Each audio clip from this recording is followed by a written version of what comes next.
तुलसी पात परस कर मिटे सकल दुख दोष, नर को कर में सुख मिली, होए पवित्र निरोष।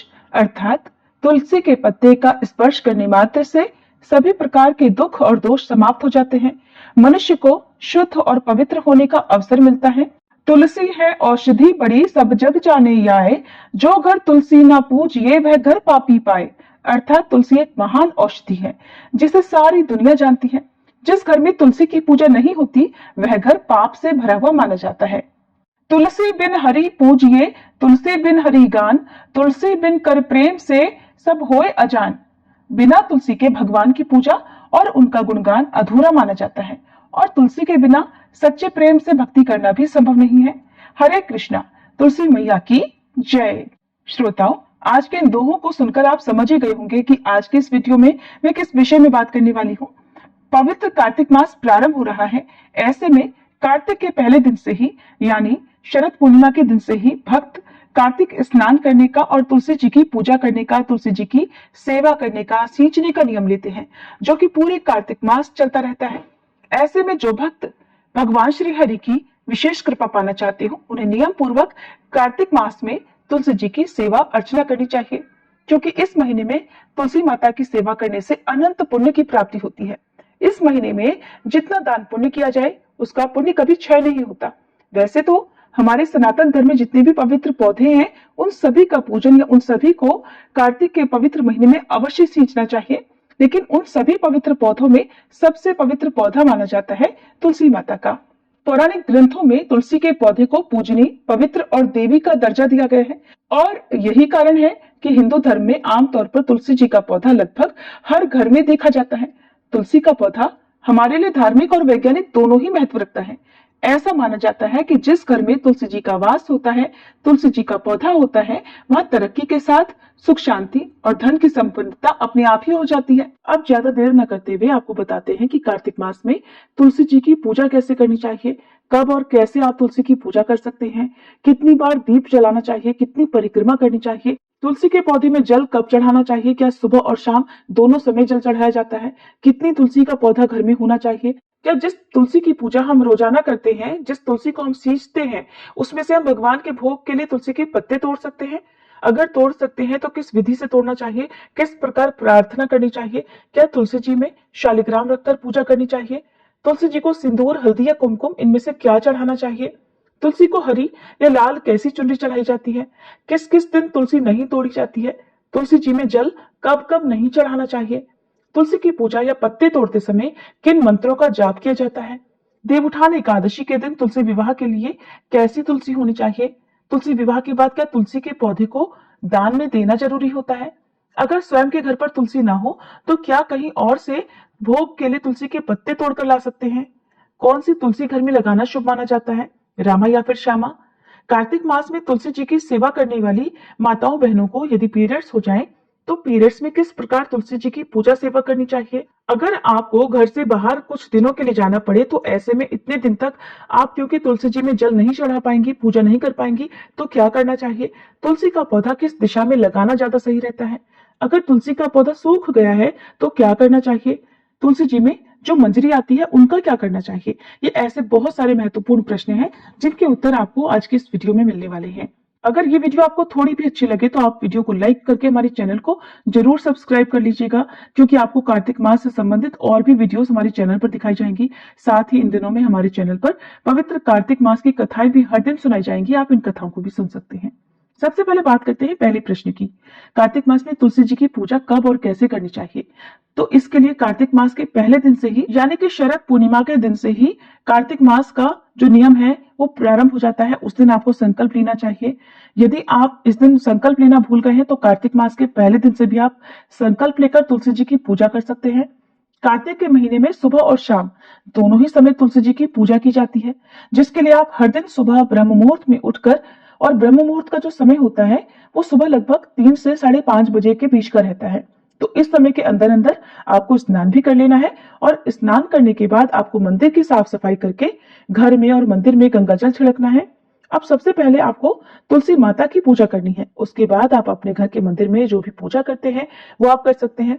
यदि आपके पास बहुत अधिक समय है तो आप पहले मंदिर की पूजा करने के बाद उसके बाद अंधेरे अंधेरे में ही तुलसी माता की पूजा भी कर सकते हैं।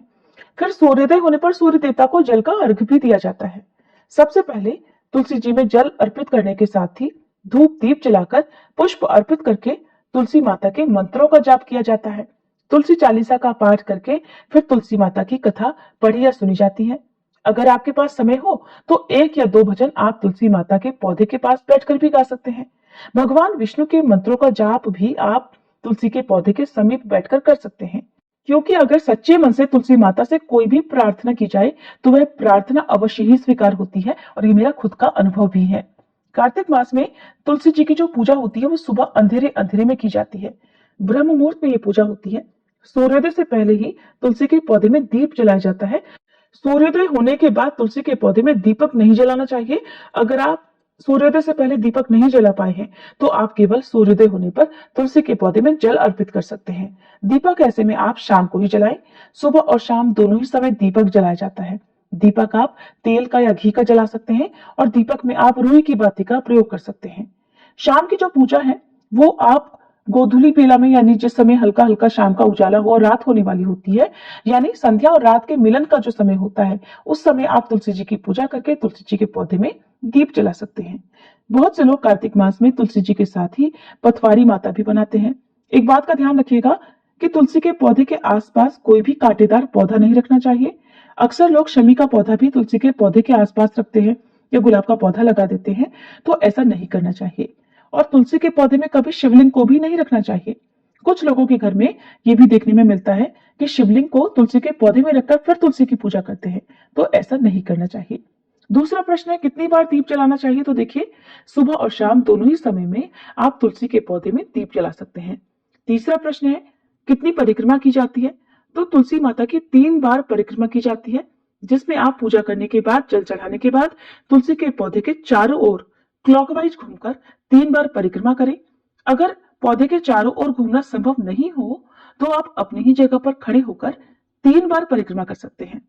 चौथा प्रश्न है जल कब चढ़ाना चाहिए, तो देखिए तुलसी के पौधे में केवल सुबह के समय ही जल चढ़ाया जाता है। वैसे तो ब्रह्म मुहूर्त का समय ही सबसे उत्तम होता है। अगर आपको थोड़ी भी देर हो जाए तो आप सूर्योदय होने तक या सूर्योदय के कुछ समय बाद तक भी जल चढ़ा सकते हैं। सूर्यास्त के बाद कभी भी तुलसी के पौधे में जल नहीं चढ़ाया जाता। कभी भी एकादशी और रविवार के दिन भी तुलसी में जल नहीं चढ़ाया जाता। पांचवा प्रश्न है क्या सुबह और शाम दोनों समय जल चढ़ा सकते हैं, तो देखिए तुलसी के पौधे में सुबह स्नान करने के बाद साफ वस्त्र धारण करके ही जल चढ़ाया जाता है। अगर आपको लगता हो तुलसी का पौधा मुरझा रहा है, तुलसी के पौधे में जल की आवश्यकता है, तो ऐसे में आप सूर्यास्त से पहले पहले भी एक बार तुलसी के पौधे में जल अर्पित कर सकते हैं। लेकिन स्नान करने के बाद या फिर साफ स्वच्छ वस्त्र पहनने के बाद ही तुलसी के पौधे में जल अर्पित करना चाहिए। कभी भी गंदे वस्त्रों से या कार्तिक के महीने में शरीर पर तेल लगाकर तुलसी के पौधे में जल नहीं चढ़ाना चाहिए। जल चढ़ाते समय या पूजा करते समय शरीर पर चमड़ी की कोई भी चीज नहीं होना चाहिए। जूते चप्पल पहनकर भी तुलसी के पौधे को स्पर्श नहीं करना चाहिए। छठा प्रश्न है कितनी तुलसी घर में लगानी चाहिए, तो ये एक महत्वपूर्ण प्रश्न है जो कि अक्सर लोग जानना चाहते हैं। तो देखिए इसके लिए घर पर रामा और श्यामा 2 तरह की तुलसी आप लगा सकते हैं। अगर आपको दोनों तरह की तुलसी ना मिल पाए तो घर पर आप केवल एक रामा तुलसी का पौधा भी लगा सकते हैं, क्योंकि रामा तुलसी को माँ लक्ष्मी जी का प्रतीक माना जाता है और इस पौधे में सबसे ज्यादा औषधीय गुण भी होते हैं। कार्तिक के महीने में किसी भी गुरुवार को या एकादशी के दिन तुलसी के पौधे को लगाना बहुत शुभ माना जाता है। तुलसी के पौधे के आसपास हमेशा साफ सफाई रहनी चाहिए। सातवां प्रश्न है जिस पौधे की हम रोजाना पूजा करते हैं क्या उस पौधे में से भगवान के लिए तुलसी के पत्ते तोड़ सकते हैं, क्योंकि भगवान का भोग तो बिना तुलसी के पत्ते के अधूरा रहता है। तो देखिए अगर आपके पास केवल एक ही तुलसी का पौधा है, दूसरा पौधा लगाना आपके लिए बिल्कुल भी संभव नहीं है, तो फिर ऐसे में आप स्नान करके तुलसी माता से प्रार्थना करके और तुलसी माता के मंत्र का यानी ओम सुभद्राय नमः और ओम सुप्रभाय नमः इन मंत्रों का जाप करते हुए और तुलसी माता से प्रार्थना करके कि हे गोविंद के हृदय को प्रफुल्लित करने वाली माता तुलसी, मैं आपको श्री नारायण भगवान की पूजा के लिए तोड़ रही हूँ। आपको नमस्कार है। हर श्रृंगार आदि फूलों और तरह तरह के सुगंधित पदार्थों की भेंटों से भी श्री हरि को तृप्ति नहीं होती है। हे कल्याणकारिणी, महान ऐश्वर्य वाली, आपके बिना तो सब कर्म निष्फल है। हे तुलसी माता, मेरे लिए कल्याणकारी बन जाओ और दिव्य गुणों वाली माँ, तोड़ने से आपके हृदय पर जो भी आघात पहुंचे उसके लिए आप मुझे क्षमा कर देना। हे जगत जननी माँ तुलसी, आपको मेरा नमस्कार है। इस तरह प्रार्थना कर कर आप बहुत ही सावधानी के साथ तुलसी के पत्ते तोड़ सकते हैं। ध्यान रखिएगा कि तुलसी के पत्ते को नाखून से नोचकर या पूरी तरह से पौधे को हिलाकर कभी नहीं तोड़ना चाहिए।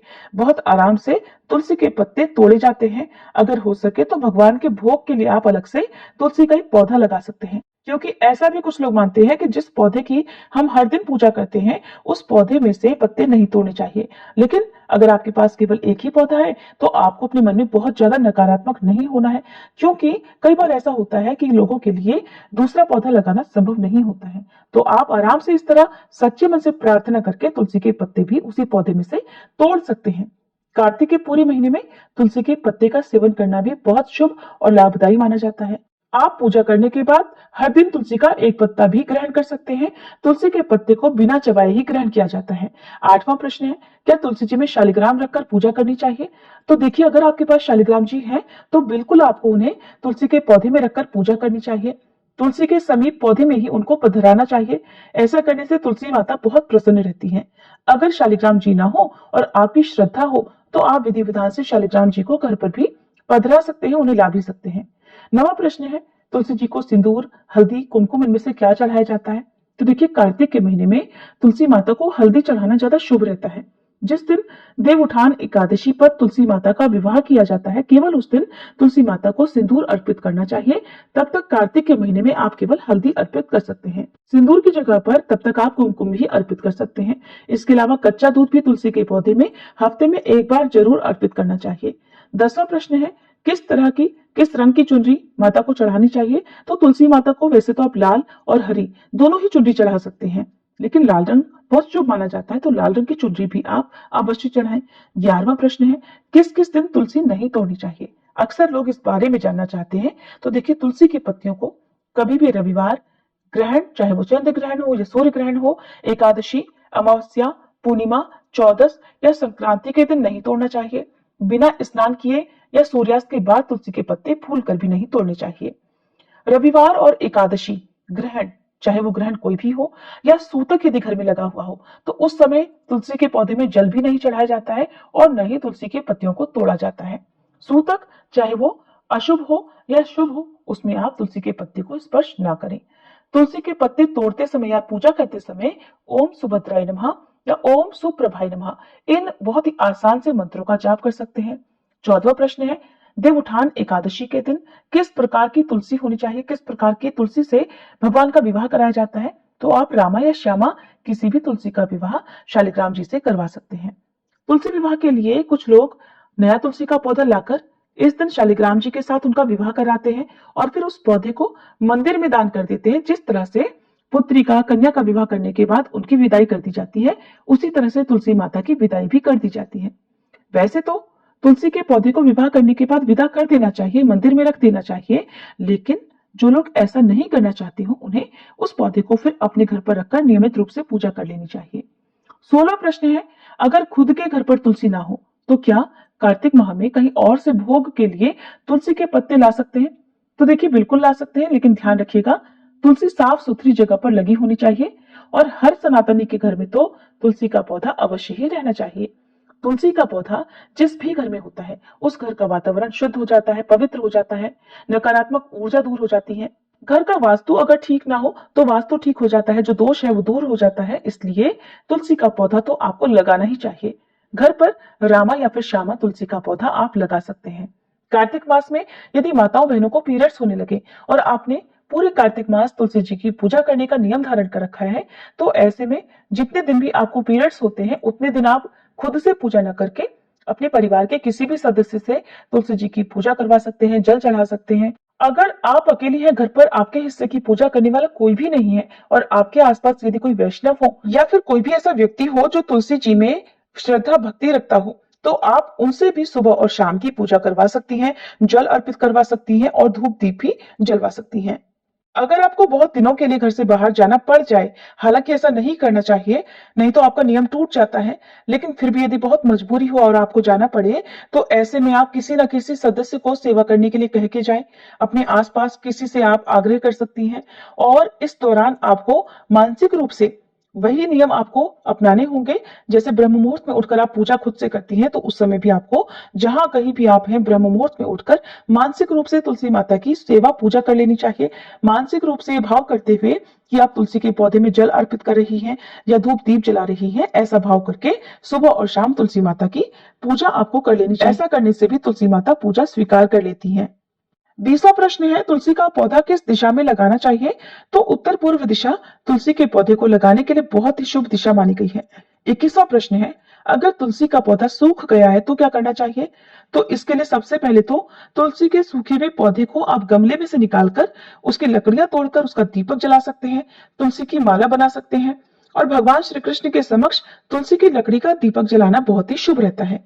और इसके अलावा आप तुलसी के सूखे हुए पौधे को जल में विसर्जित भी कर सकते हैं। सूखा हुआ पौधा घर पर नहीं रहने देना चाहिए, उसकी जगह पर आप नया तुलसी का पौधा लगा सकते हैं। अंतिम प्रश्न है, तुलसी जी में जो मंजरी आती है उसका क्या करना चाहिए? तो सबसे महत्वपूर्ण बात है, तुलसी के पौधे की मंजरी को उनके नाखून माना जाता है, माता पर बोझ माना जाता है। बहुत ज्यादा मंजरी होने पर मंजरी को समय समय पर तुलसी जी से हटाते रहना चाहिए और इस मंजरी का भोग आप भगवान को भोग में भी लगा सकते हैं। भगवान कृष्ण को मंजरी का भोग लगाना बहुत प्रिय होता है। इस मंजरी को अगर घर में लाल कपड़े में बांधकर तिजोरी में रखा जाए तो धन में बरकत होती है, धन का आगमन होता है, धन कमाने के नए नए रास्ते खुलते हैं, परिवार के सदस्य तरक्की करते हैं और यदि घर में कलह क्लेश होता हो तो वह कलह क्लेश भी दूर होता है। इस तरह से आप कार्तिक मास में कुछ बातों का ध्यान रखकर तुलसी माता की पूजा कर सकते हैं और जिस घर में तुलसी माता की पूजा सच्चे मन से की जाती है वहां पर सदैव भगवान श्री कृष्ण, भगवान श्री हरि और माँ लक्ष्मी जी सहित राधा रानी का आशीर्वाद सदैव बना रहता है।